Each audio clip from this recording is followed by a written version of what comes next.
lovely Protons Army, a very warm welcome to today's session. This is Nikita ma'am, your Nikki ma'am, chemistry master teacher here at Vedantu. I hope आपका दिन काफी बढ़िया और अच्छा गया होगा. आज के सेशन में हम इंपॉर्टेंट एनसीईआरटी हाइलाइट्स कवर करने वाले हैं ऑफ द सेकंड चैप्टर जो कि है एसिड्स, बेसिस एंड सॉल्ट्स. तो मैं आपको सारे इंपॉर्टेंट रिएक्शंस, इंपॉर्टेंट पॉइंट्स यहाँ पे मार्क करने वाली हूँ ऑफ द एंटायर चैप्टर, जो आपको बिल्कुल भी स्किप नहीं करने हैं. इससे डेफिनेटली क्वेश्चंस आते ही हैं. So let's start. This is actually the NCERT PDF which I have. This is the page 1 of acids, bases and salts. तो we have already discussed कि भाई acids जो है सार टेस्टिंग सब्सटेंसेस होते हैं, bases जो है वो जनरली उनका बिटर टेस्ट होता है. ये हमने लोअर ग्रेड्स में पढ़ा हुआ है ऑलरेडी. तो वही चीज यहाँ पे लिखा है कि acids are sour in taste and change the color of blue litmus to red. Again it's very important, blue to red. ठीक है, वो acids करते हैं. बेसिस जो है वो रेड लिटमस को ब्लू में चेंज करते हैं. ठीक है, इसका मैंने आपको ट्रिक भी बताया था, BRB, be right back. So bases turn red litmus to blue. Very important. यहाँ पे ऑलरेडी आपको लिटमस के बारे में दिया गया है. It's actually a natural indicator. Turmeric के बारे में भी दिया गया है, the colour change. And also for synthetic indicators जो कि है आपका फिनोफ्थेलिन और मिथाइल ऑरेंज. ये दोनों का मैंने आपको ट्रिक ऑलरेडी दिया हुआ है. ठीक है, वेरी इंपॉर्टेंट, बिल्कुल भी स्किप मत करना. अपार्ट फ्रॉम दैट, जो लिटमस है आपका, that is your natural indicator. ठीक है, that is actually taken from lichen जो कि एक डाई है. Then how the process of litmus formation actually takes place, वो पूरा प्रोसेस होता है. So this is the first thing, बिल्कुल भी स्किप मत करना. नेक्स्ट आपका है, या so this we have covered already. हाँ, नेक्स्ट आपका है understanding the chemical property of acids and basis in the laboratory. तो यहाँ पे उसने इंडिकेटर्स के बारे में डिस्कस किया है which we have already talked about, कि आपको कुछ सेट ऑफ सब्सटेंसेस कलेक्ट करने हैं. क्या कलर चेंज होता है in the case of natural indicators, synthetic indicators, olfactory indicators. Also I am not discussing the question क्योंकि यहाँ पे आपका सेपरेट एक सेशन आने वाला है जहाँ पे मैंने इन टेक्स्ट और एग्जाम एक्सरसाइज के क्वेश्चंस ऑलरेडी डिस्कस किए हुए हैं. ठीक है, so definitely do not skip that. Apart from that, अगर मैं रिएक्शन के बारे में बात करूं कि एसिड और बेस रिएक्ट करके सॉल्ट और वाटर बनाते हैं, so we will discuss about it towards the end of the session. ठीक है, so these things I have already discussed in the separate session. Apart from that, red litmus solution, blue litmus solution, ये दोनों आपके natural indicators हैं. Phenolphthalein और methyl orange, ये दोनों आपके सिंथेटिक इंडिकेटर्स हैं. So I have already told you a trick जिससे आप कलर चेंज याद रख सकते हो. Phenolphthalein and methyl orange. Phenolphthalein के you can actually use the trick pack. So in the presence of acidic solution it is colorless. In the case of basic solution it is pink. अगर मैं methyl orange की बात करूं, so my office attire is red. So in the acidic solution it is red in color. My office background is yellow. तो उसमें basis में changes to yellow color. Again बहुत ही ज्यादा important है indicators. Apart from that, ये आपका olfactory indicator के बारे में भी डिस्कस किया हुआ है. ठीक है, then how do acids and bases react with metal. तो यहाँ पे एक पूरा सेटअप दिया गया है. Again this is very important activity. तो इसमें एक टेस्ट ट्यूब लिया गया है जहाँ पे जिंक के टुकड़े डाले गए हैं, जिंक के ग्रैन्यूल्स डाले गए हैं. ठीक है, उसमें उसने फिर डाला है आपका डाइल्यूट H2SO4. तो यहाँ पे आपका एसिड और मेटल के बीच में रिएक्शन हो रहा है, बहुत ही इंपॉर्टेंट है, विच विल फॉर्म सॉल्ट और हाइड्रोजन गैस. हाइड्रोजन गैस को कैसे आप आइडेंटिफाई करोगे? It burns with a pop sound. तो इससे भी आपको क्वेश्चंस आते ही हैं. Again reaction of acid with metal, very very important. तो यहाँ पे जो बबल्स बन रहे हैं वो कौन से गैस के हैं? हाइड्रोजन गैस के हैं. कैसे आइडेंटिफाई करोगे? If you bring a burning candle near to it, it burns with a pop sound. ठीक है, चलो, this we have already talked about. Acid plus metal का रिएक्शन सॉल्ट और हाइड्रोजन गैस देगा. ठीक है, अब एक और रिएक्शन दिया गया है जिसमें ग्रैन्युलेटेड जिंक लिया गया है, उसमें NaOH डाला गया. तो NaOH और जिंक का रिएक्शन अगेन बहुत इंपॉर्टेंट.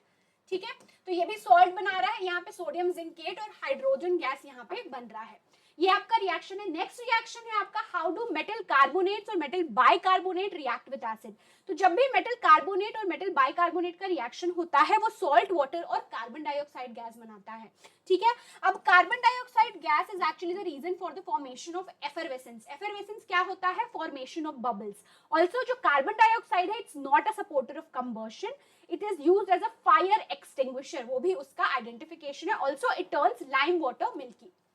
ठीक है, तो यहाँ पे this activity is shown to you, क्योंकि इस रिएक्शन में क्या क्या लिया गया है? दे हैव टेकन Na2CO3, इसका रिएक्शन उसने एसिड के साथ किया है। तो बेसिकली अगर मेटल कार्बोनेट और एसिड का रिएक्शन हो रहा है, सॉल्ट वाटर और कार्बन डाइऑक्साइड गैस यहाँ पे बन रहा है। कार्बन डाइऑक्साइड को फिर लाइम वाटर में पास कराया गया। लाइम वाटर क्या है, दैट इज कैल्शियम हाइड्रोक्साइड। जो सोल्यूशन है वो मिल्की कन्वर्ट हो जाता है, व्हाइटिश कलर में चेंज हो जाता है because of formation of calcium carbonate. ठीक है, तो ये बहुत इंपॉर्टेंट रिएक्शन है। Also this the lime water turns milky because of formation of CaCO3। Excess amount of carbon dioxide pass कराओगे, मिल्कीनेस चला जाता है because of calcium bicarbonate formation.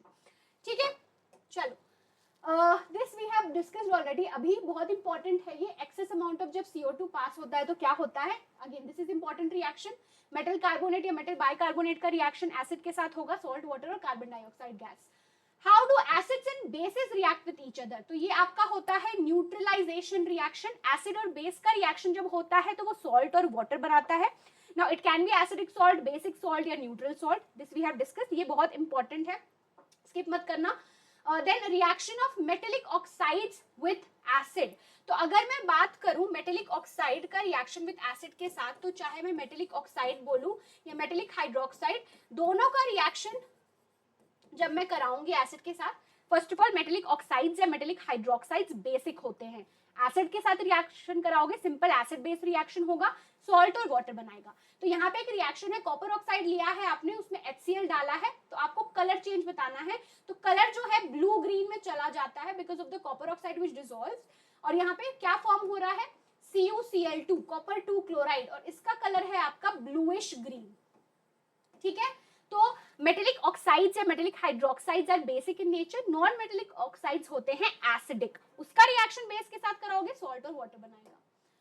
ठीक है, नेक्स्ट आपका है reaction of non metallic oxide with base. तो अगर बेस की मैं बात करूं, नॉन मेटेलिक ऑक्साइड ले लूं, एसिड का रिएक्शन बेस के साथ कराओगे, सॉल्ट और वाटर बनाएगा। ठीक है, so from here we can conclude that non metallic oxide जो है वो एसिडिक होते हैं।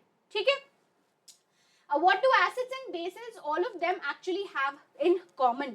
तो स्ट्रॉन्ग एसिड्स और स्ट्रॉन्ग बेसिस के बारे में जनरली मैं बात करूं, दे कंडक्ट इलेक्ट्रिसिटी, क्योंकि वो अपने फुल डिसोसिएशन देते हैं of H+ ions in the case of acids, basis के केस में OH- आयंस। यहाँ पे एक एक्टिविटी दी है जो कि एक इंपॉर्टेंट एक्टिविटी है। एक सेट ऑफ क्वेश्चन आता है कि भाई ग्लूकोज हो गया आपका, देन अल्कोहल हो गया, उसमें भी तो हाइड्रोजन है, पर वो एसिड्स, हम उसको एसिड्स में क्लासिफाई नहीं करते। क्यों एसिड्स में क्लासिफाई नहीं करते? क्योंकि एसिड्स ऐसे सब्सटेंसेस होते हैं जिसमें आयनाइजेबल H+ आयंस होते हैं, जो पानी में इजीली H+ आयंस दे दें। इन द केस ऑफ आपका हो गया ग्लूकोज या अल्कोहल, उसमें आयनाइजेबल H+ आयंस नहीं होते। सो बेसिकली यहाँ पे एक सेटअप दिया गया है, अगर आप एसिड सोल्यूशन लोगे, प्रॉपर सेटअप करोगे, यहाँ पे बल्ब लगाओगे, तो the bulb will glow in the case of acid, in the case of glucose या अल्कोहल वो ग्लो नहीं करेगा। ठीक है, सो वही चीज लिखी है कि bulb will start glowing in the case of acids, क्योंकि एसिड्स के केस में जो है फ्री H+ आयंस होते हैं, है ना। In the case of glucose या अल्कोहल, उसमें H+ आयंस नहीं होते। एक यहाँ पे इंपॉर्टेंट, बहुत इंपॉर्टेंट चीज मैंने स्किप कर दी थी, आई रिमेंबर्ड राइट नाउ, कि सारे जो बेसिस हैं वो सॉल्युबल नहीं होते हैं पानी में। ऐसे बेसिस जिसको आप डिसॉल्व कर सकते हो पानी में, उसे हम अल्कली कहते हैं। ठीक है, what happens to an acid or base in a solution? So basically acid और base का क्या होता है, रिजल्ट इन सोल्यूशन, या फिर आप बोलो पानी में। तो एसिड जो होते हैं, फर्स्ट ऑफ ऑल अगर मैं HCl के बारे में बात करूं, HCl का जो रिएक्शन हो रहा है वाटर के साथ, it is forming hydronium ion और Cl-। तो जो फर्स्ट ऑफ ऑल यहाँ पे क्या होता है, HCl को बेसिकली अगर आप ले रहे हो पानी में, इनिशियली वो H+ और Cl- बना रहा है। H+ आयन अकेले एग्जिस्ट नहीं करता, इसलिए वो वाटर के साथ रिएक्ट करके हाइड्रोनियम आयन बनाता है, जो कि है H3O+। ठीक है, बेसिस जो है हाइड्रोक्साइल आयंस देते हैं पानी में, तो NaOH का रिएक्शन वाटर के साथ कराओगे, Na+ और OH- देते हैं। ठीक है, चलो सिमिलरली K+ का और यहाँ पे Mg2+ का भी दिया गया है। Basis generate hydroxide ions in water, ऐसे बेसिस जिसको आप पानी में घोल सकते हो उसे हम अल्कली कहते हैं, वेरी इंपॉर्टेंट। ठीक है, this we have discussed, acid और बेस का रिएक्शन होता है, सॉल्ट और वाटर बनाता है। नेक्स्ट आपका है डाइल्यूशन ऑफ एसिड, इससे भी क्वेश्चंस आते हैं। डाइल्यूशन जब भी आप करोगे, you have to add acid to water. Not water to acid. Water to acid अगर आपने ऐड कर दिया, इट्स हाईली एक्सोथर्मिक रिएक्शन, बहुत अमाउंट में हीट बाहर निकलती है, जिस वजह से जिस अभी कंटेनर में आप रिएक्शन कर रहे हो वो फट भी सकता है। It can you know cause severe burns to you. So always and always you have to add acid to water, ठीक है। नेक्स्ट आपका है डाइल्यूशन, जो हम बोल रहे हैं, जब आप एसिड या बेस को वाटर में यू नो ऐड करते हो तो वो concentration of ions per unit volume decrease करता है। इसे प्रोसेस को हम कहते हैं डाइल्यूशन ऑफ एसिड या बेस, ठीक है।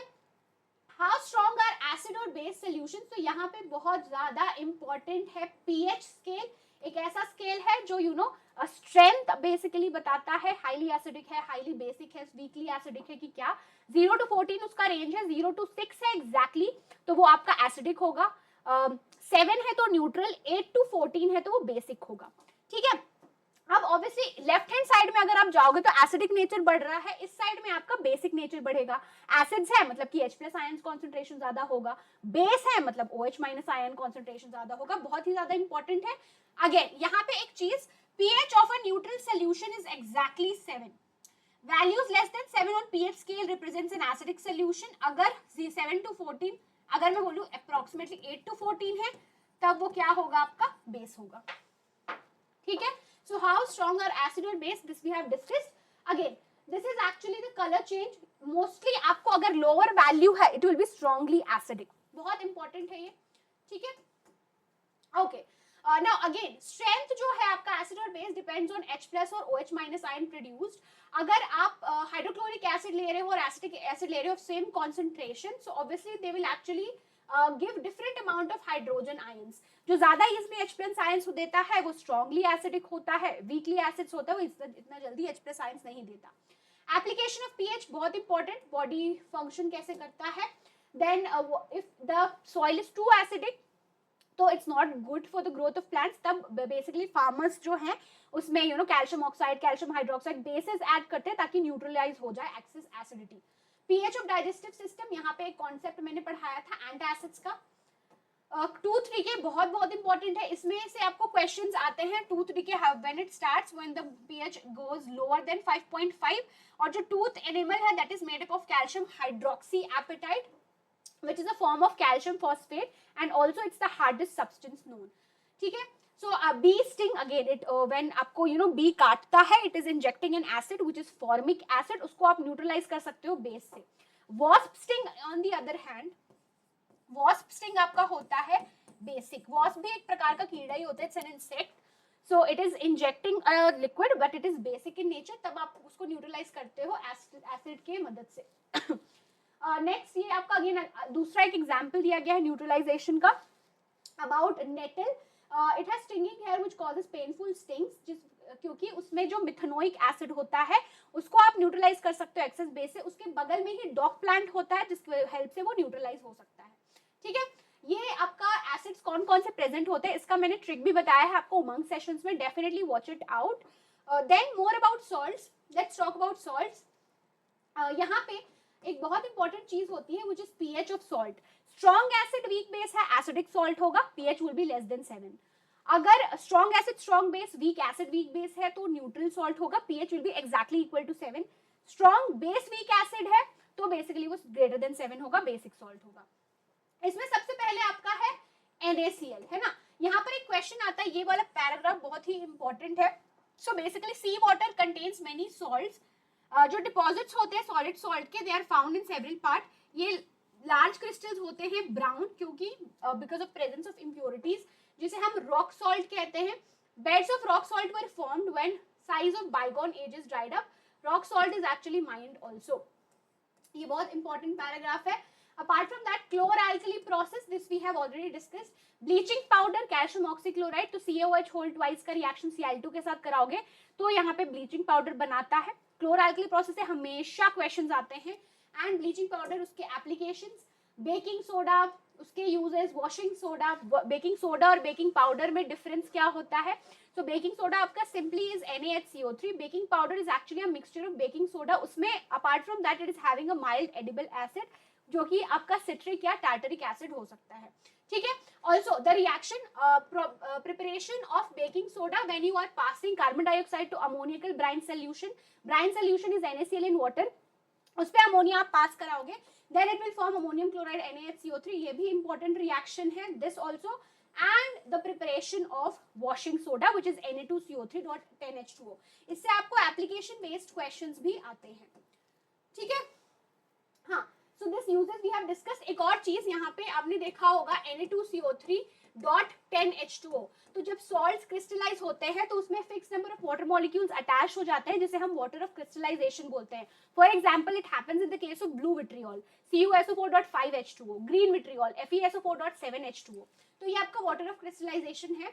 अगर आप CuSO4.5H2O which is your blue vitriol, इसको जब आप हीट करते हो, so it loses its water of crystallization, forms CuSO4 plus 5H2O, तो इनिशियली तो वो ब्लू कलर का होता है, तो ये आपका हाइड्रेटेड सॉल्ट है। जब वो वाटर ऑफ क्रिस्टलाइजेशन लूज कर दिया, then it changes to white colour, ठीक है। थोड़े से वापस से इसमें वाटर ड्रॉपलेट्स डालोगे, वापस से वो ब्लू कलर में चेंज हो जाता है।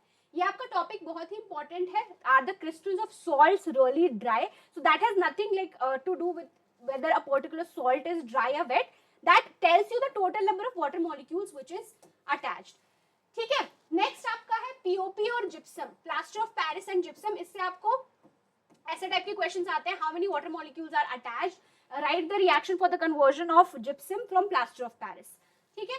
So that's it from my side. ये सारे क्वेश्चंस NCERT सॉल्यूशंस का सेपरेट मैंने एक सेशन लिया हुआ है which will be coming very soon, so thank you so much for joining in. I hope आज का सेशन काफी यूजफुल और प्रोडक्टिव लगा होगा। फर्स्ट टाइम हो इस पर्टिकुलर चैनल पे तो चैनल को डेफिनेटली सब्सक्राइब करना, do share this session with your friends as well. See you very very soon with yet another amazing session. Bye bye, happy learning and take care.